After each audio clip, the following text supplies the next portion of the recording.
I find myself sometimes, and particularly recently, in a situation where I know I give my true self, or my ego comes up quite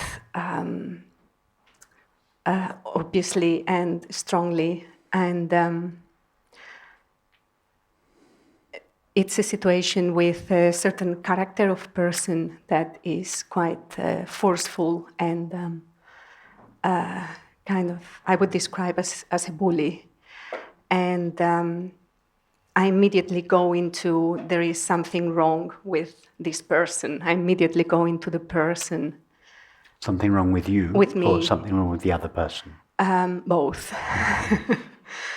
And in the moment, I completely respond from that ego.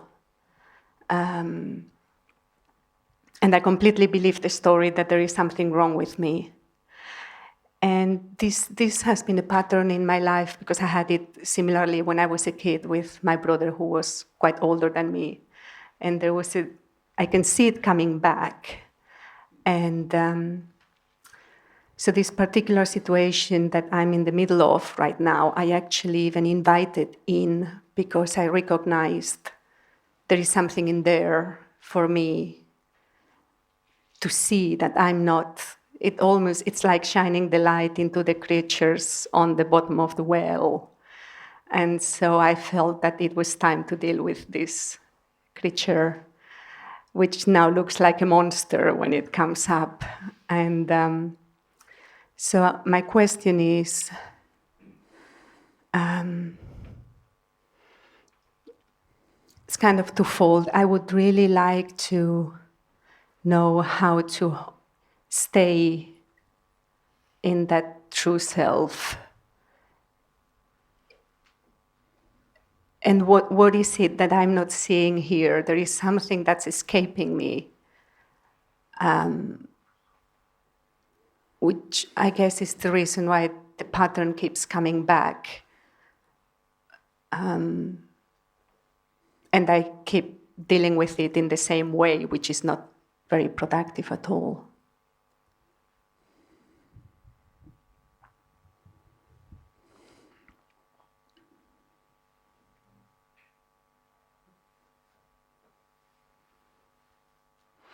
When you say, how can I stay in the true self, you give the sense that staying in the true self is something that needs to be maintained with effort. And you want to know what effort you need to make and how much effort you need to make in order to stay there. And it's because you think like that about yourself that you feel you have to make an effort to stay there. You can't, it's what you are. There's no question of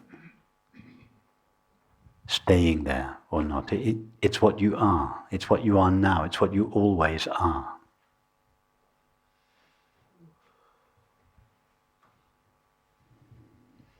Yes, and I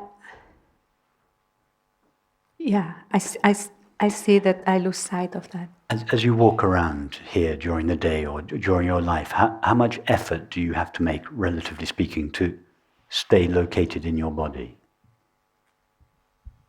No effort. No effort. It doesn't matter what clothes you dress up in each morning. It doesn't matter what activities you undertake. It doesn't matter what you encounter in the world. You never have to make an effort to be yourself, by yourself in this case. I mean, relatively speaking, your body.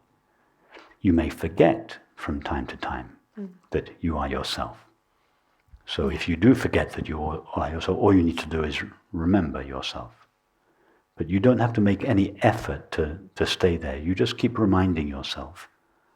And each time you remind yourself, each time you go back to yourself, you erode the old pattern of forgetting yourself or allowing your experience to veil yourself.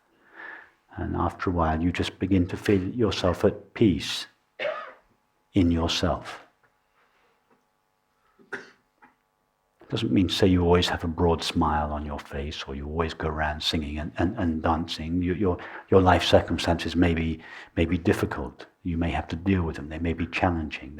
But behind that, or in the heart of that, you feel your essential self and its innate peace. Although on the surface of your life there may be disturbances, there may be difficult situations, there may be conflicting relationships, there may be grief or loss. I'm not suggesting that all of that just goes away, but all of that continues more or less. It diminishes gradually, but it continues. But underneath all of that, you feel just the quiet presence of your own being. When I answered Stuart's question, I feel this 95% of the time. I don't mean to imply that I live in a bed of roses and I go around singing and dancing all the time. No, I meant that this quiet presence of my own being is eclipsed by fewer and fewer experiences in my life. I still have challenging situations to deal with, as does anybody.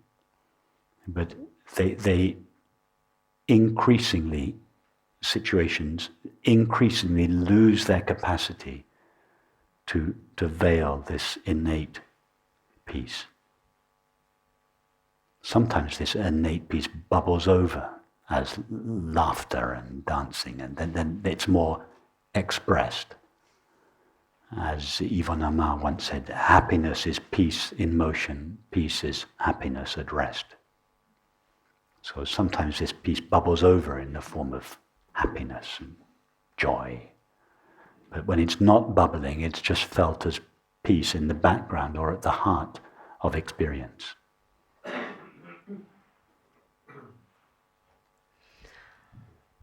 Yes, so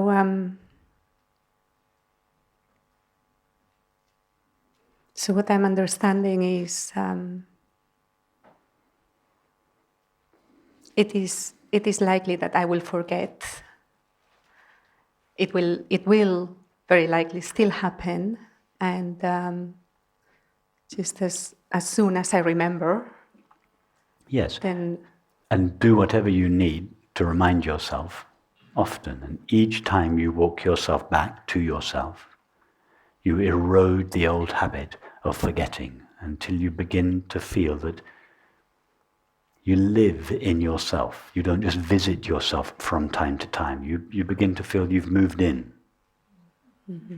And then you begin to feel that fewer and fewer situations and circumstances have the capacity to pull you out or pull you away or take you away from yourself.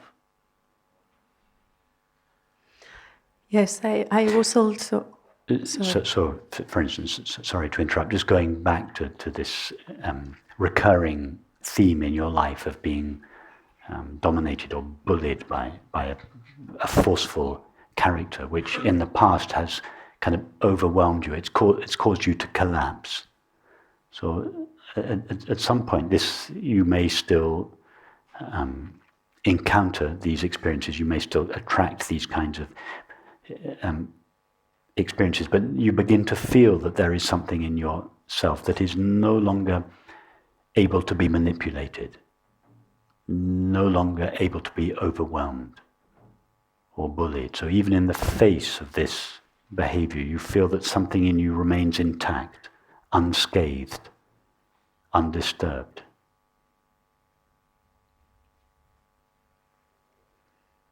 And that, if you feel that, you will be surprised what a powerful message it will send to the one who is treating you in this forceful way. Something of the peace of your being will communicate itself subliminally to this person, and it will have an effect on their behavior to a degree, depending on the person. Yes, I'm really glad you say that, because I had not realized or remembered that that's starting to happen in a very small scale. And it confirms for me that it's this is, even though it is sometimes painful, but it's good to invite it back, because I know, if I didn't know that there's something in here that who I really am cannot be harmed, I would not invite it. I would not invite this person back in my life. I see, yes. Well, but you also have to be careful. You shouldn't feel that because there is something in me that is unharmable, therefore I should be able to tolerate any kind of behavior. Mm-hmm. Be careful that you don't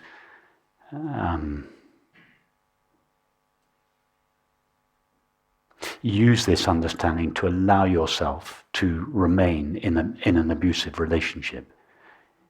Even with this understanding, there is a case for saying to someone, this behavior is not acceptable. I'm no longer willing to live in a relationship that is abusive in this way. And it's reasonable to walk away from it. Yeah, it I'm is. sure many of you here, or some of you here anyway, have heard the story I sometimes tell. Francis's is a story that Francis used to tell him. It was a question he was asked by a woman who was an elderly woman who was sitting on a bench on Hampstead Heath in North London, and there were some youths playing around her, being obnoxious and using foul language, and she was sitting there. Feeling that there was something in herself that is untouched by all this obnoxious behavior and this foul language, and really that she should be able to sit there in perfect peace, unmoved or unconcerned with any of it. And eventually, after 20 minutes or so, she couldn't bear it any longer, and she got up and left. And she said to Francis, "What would have been the enlightened response?" And Francis said, "To have moved sooner."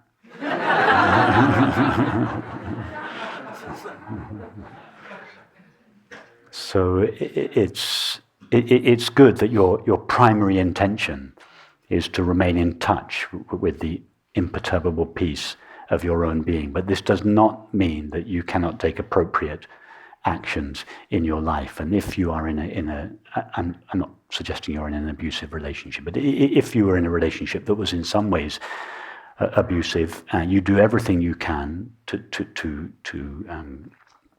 to work with that, to bring the relationship more in line with love and understanding. But at a certain point, there is a time for saying, "I'm sorry, I've tried everything, and I've tried everything once, I've tried everything twice, I've tried everything 3 times, it's not working, that's it, I'm off. I'm not willing this is beneath the dignity of myself. Not myself a person, but it is beneath the dignity of myself, the divine being that I know I am, and beneath the dignity of you, yourself, to behave in this way, and I'm no longer willing to tolerate it." Yes, and it's a business relationship, and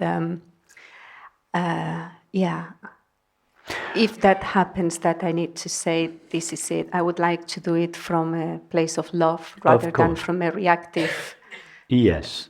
Yes. Okay, you're quite right, do it from a place of love, not from a place of reaction. But that doesn't necessarily mean you'll do it with a sweet smile on your face. You may, depending on the person, you may have to say it firmly. A sweet smile may not be enough to get the message across. Your behavior is not in line with love, justice, integrity, honesty, truth, and I'm no longer willing to tolerate it. And of course, if it's a business relationship, then it has implications.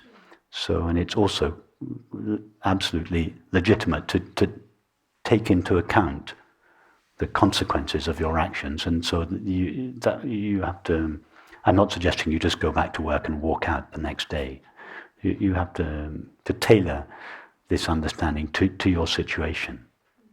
But yes, whether it's an intimate relationship, a business relationship, whatever kind of relationship, obviously you do your very best to bring love and understanding to bear on the situation. But when you've done your very best, and if it's a close relationship, we have to do our very best, not just once, but twice and 3 times, but when we've really done our very best, there comes a time when we say, I've done everything. It's time to separate. Thank you.